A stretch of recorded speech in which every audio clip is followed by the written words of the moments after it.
Mona, on Israel's war on Gaza, the Israeli military has indiscriminately targeted the healthcare system in Gaza and denied entry to essential medical supplies.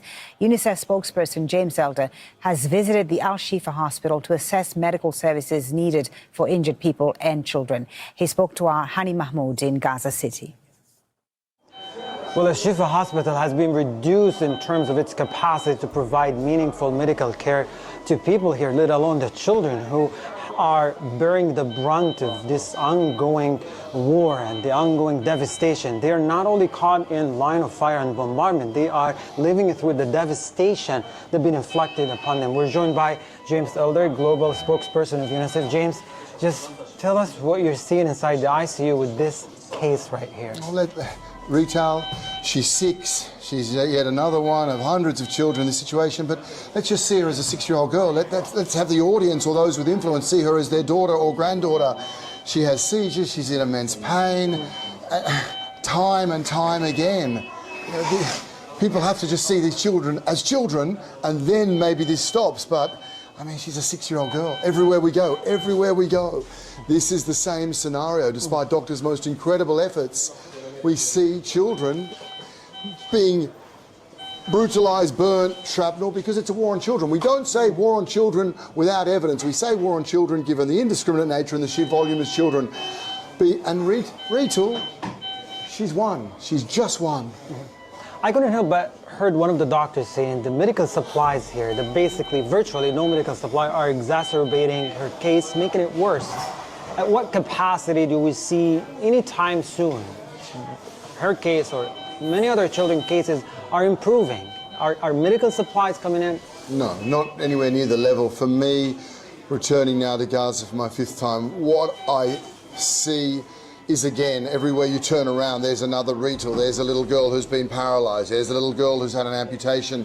But now you don't just see it, you hear it. You hear the screams. You hear exactly what you would imagine with a child with 4th-degree burns or having been amputated. These blood-curdling screams from girls or boys because the painkillers that they need are not allowed in. So somehow a child survives this ferocious attack on their home.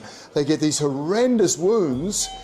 They're denied exit to get the care they need to stay alive. And the medicines, the painkillers that a child like Rita needs to try and limit. Before the world turns away again, pause. Listen, watch, feel. Because what's happening in Gaza is not just war. It's hunger. It's silence. It's genocide. And while the powerful look away, Africa sees Gaza. Africa hears the cries. And Africa will not be silent. Not now. Not ever. As of June 12, 2025, at least 120 Palestinians were killed in a single day. Hundreds more injured.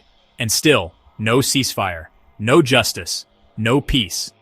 The people of Gaza are not only dying from bombs, they are dying from hunger, from thirst, from global silence. 57 people were killed while trying to get food today. Yes, people died for being hungry. Food lines have become danger zones. Over 224 people have been killed at aid distribution points. Over 1,800 injured.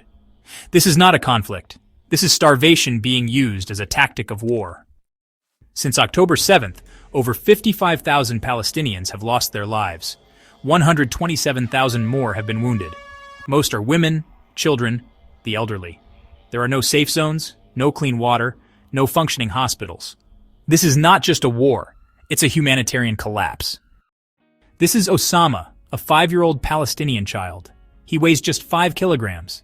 UNICEF says he is severely malnourished, dying slowly because food, aid, and medicine are blocked. He is one of 2,700 children suffering from acute malnutrition. His hospital has no supplies. His family has no food.